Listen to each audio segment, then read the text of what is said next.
Hello everyone and welcome back to another episode of Wahconah Weekly. This week will actually be a bit of a catch-up week for us, as we will be covering last week's musical, as well as the vote on the new school in some finer details. And to add to that as well, we will be covering some sports updates and an oncoming event. Last weekend, the Wahconah Apollonian Players held their spring musical deemed Curtains.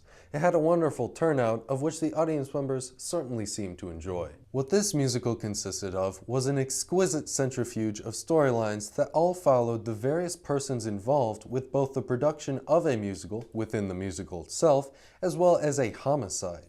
While, on opening night of their show, the lead star Jessica Cramshaw is murdered by someone unbeknownst to the audience and the characters of the show.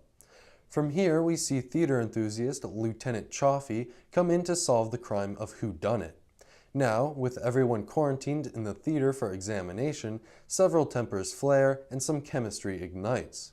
Some of the main storylines we follow includes that of business mom Mrs. Bernstein, who bleakly objects her daughter Bambi's talent.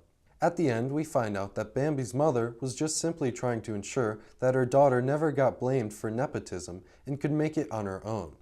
Alongside this, a lyricist and pianist ex-husband and wife named Aaron and Georgia have trouble getting along despite still sharing feelings for one another, until a staged romance makes them both confess to still having feelings for each other. And of course, we have Lieutenant Chaffee, who finds himself a pretty girl who takes a shared interest in him as well. This girl, Nikki Harris, can be what some might call ditzy at times, but nonetheless acts with confidence and ultimately helps Chaffee catch the killer, all while letting some romance spark. And needless to say, this all happened in between some fantastic dance and song numbers. Nikki and Chaffee had a dream sequence that blew the audience away. Georgia, now in the leading role, performed the previously sourly misdone number with brilliance, and under the reins of Chaffee, the show within a show's final number finally becomes what it was forever destined to be. While these words may help you somewhat understand how spectacular the musical was, I'm not sure that you could truly get it unless you were there to see it in person. But I am certainly proud of everyone involved in the musical for all of their hard work, which certainly paid off. I imagine that most of you watching this episode of Wahconah Weekly probably already know the outcome of last weekend's vote for the new Wahconah. But just for confirmation, the new school did pass, just barely slipping the cracks to do so. We decided to speak with Mr. Robb to see what he had to say about the vote. Now I hand it off to Ryan for the interview. Alright, so I'm here with Mr. Robb, the principal of Wahconah Regional High School, and as plenty of you probably know, the vote to build the new school recently passed. Now, Mr. Robb, how do you feel about this passing? I'm very excited about the fact that it did pass. We know it passed narrowly, and we know that there was certainly strong opinions for and against that played out in the newspaper, in terms of letters to the editor, but also on social media and that sort of thing. I think ultimately the right decision was made. Not to say it was an easy one. I'm certainly going to miss this old building as well, but it was certainly made the right decision that was made for not just the younger students in our school district that will benefit from it, but students in the future who haven't even been born yet, to be quite frankly. So the popular vote won only by 1.2%. Were you expecting it to be that close? I was absolutely expecting it to be close. To say that it can't, I never expected it to come down to 88 votes, which is what it came down to. But I did expect it to be close. I think that once again just shows the whole idea of some folks kind of struggling not only to conceive of how they would pay the higher taxes and that sort of thing, but maybe still a lack of awareness around what the benefits are of the new building, even though we tried very hard to get all that information out there. On the flip side, there were 88 more voters who got it. And I think our role, not only at me as principal, but also for the school building committee, is to keep educating the public about the new building, especially as it starts to go up, and being open and transparent about the real benefits it'll have for our community. All right, so now that the votes passed and almost 50% of the voters didn't want the school to pass, why do you think that it was ultimately worth it? And what do you think the new generation of students will get from this new building? I think more people, if they haven't already gotten it, will get it by the time we actually move into the building.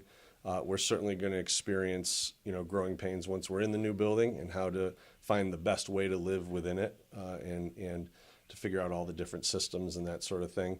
But I think about different parts of the building and how it's going to affect people. I think about the Fine and Performing Arts program, not only the art program that will benefit from a more suitable space, but also the performing arts, band, chorus, drama, and the fact that they're going to have a state-of-the-art auditorium to work within and not have any other workarounds.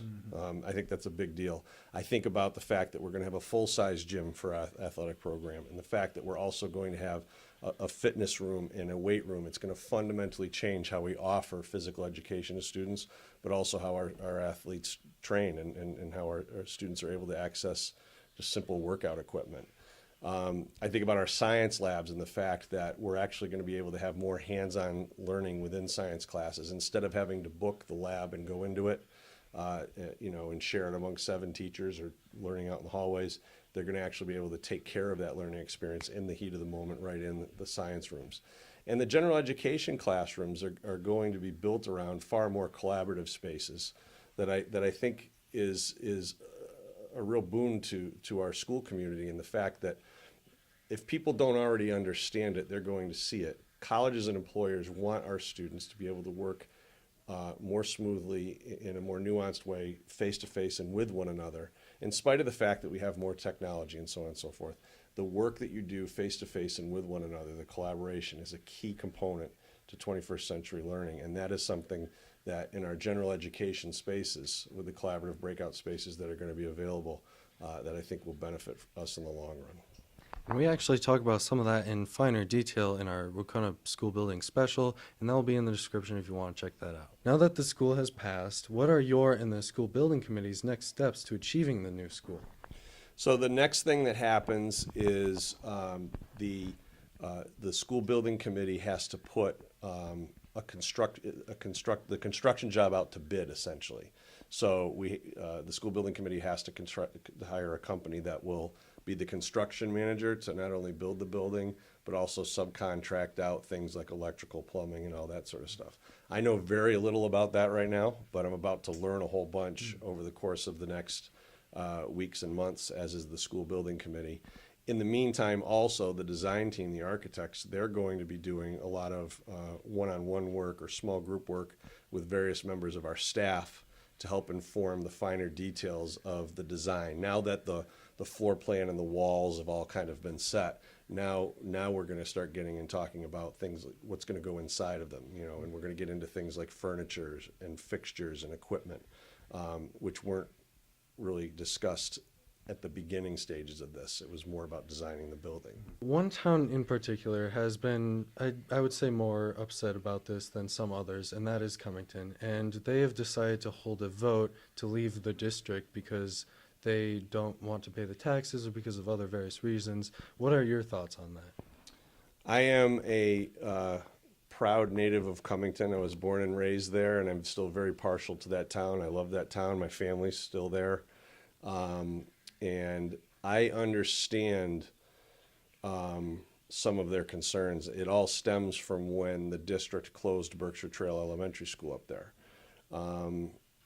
I know there was a large number of students in that town that were being homeschooled, and I think the population had dropped very significantly at that elementary school. I wasn't part of any of that conversation or decision, and I'm still not part of any conversations around Cummington.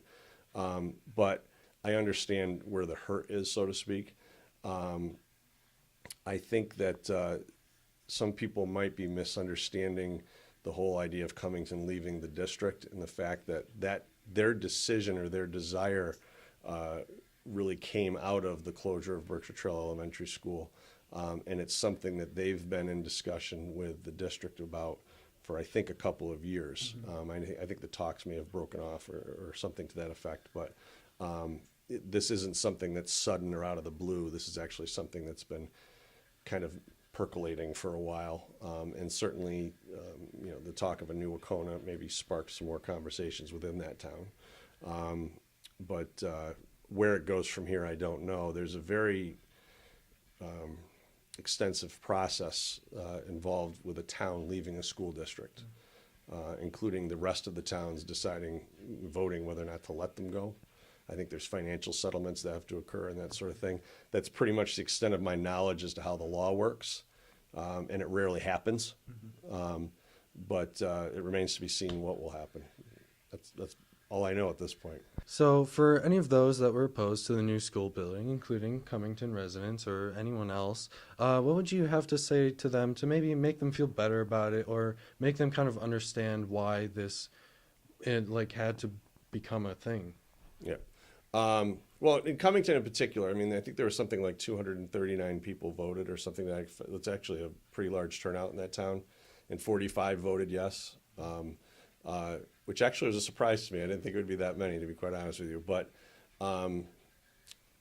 I grew up in Cummington.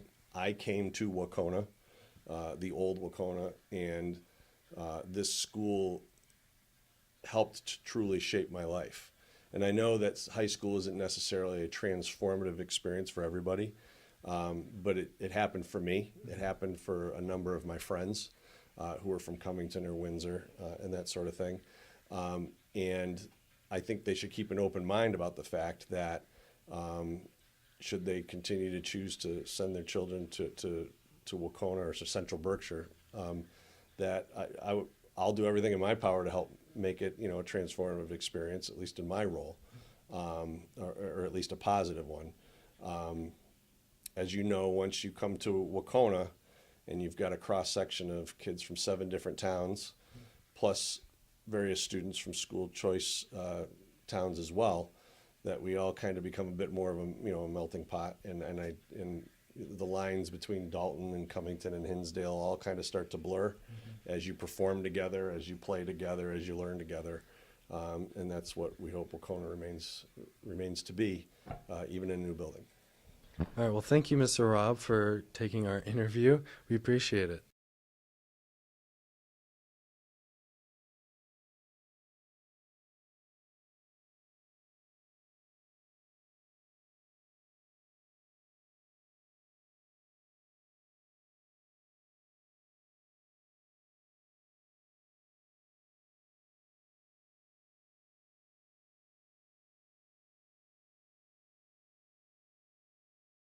Something else that was brought to our attention recently by Mr. Rob was an event known as Future Teacher Signing Day. This ceremony is targeted specifically at the class of 2019 who are interested in the teaching profession. Because there are plenty of students who take interest in the educator field of expertise, this event was created to help out students who may want to become a teacher or educator. For those interested, the program will include remarks by local officials and will have various individuals showing up to speak with you. Mr. Rob, Superintendent Lori Kasna, and various other people from these higher-ranking positions will be there as well. Here, the students will also be signing letters that acknowledge the commitment they are making to the educator experience. The students are invited to talk about their decision to pursue a career in this field and even recognize a specific educator or teacher that influenced them in some way. If this strikes your fancy, it will be held Thursday, May 9th at 2:30 in the Wahconah Library. To begin with our sports news, Wahconah's girls lacrosse team won their game this Friday 15-4. They valiantly displayed their maneuvers to defeat Lee. We also had the girls softball team batted out in a wonderfully impressive manner on Friday. The Warriors were able to outplay the Pioneers in their latest game, winning 16-0. Abby Wells in particular recorded up to 6 strikeouts and even 2 home runs. Good job, Abby. On Thursday, the boys lacrosse team also faced off against Lee. Apparently, Wahconah does not know how to slow down because they won too, with a final tally of 10-7. And finally, we'd like to congratulate both the Wahconah and Hoosick Valley Unified Track teams for having their first meet of this year just recently, where everyone participated to their fullest extent. This is Hoosick Valley's first unified team, and we'd like to give them a special thank you to both of their teams for spreading the ideas of inclusivity and showing off their talents with everyone. If you want to read up further on this, there will be a link in the description at the Berkshire Eagle article to talk about this. Thank you so much for watching this episode of Wahconah Weekly. Yes, and remember to send in your commissions through the link in the description. This has been Noah and Ryan bringing you Wahconah Weekly. See you next time.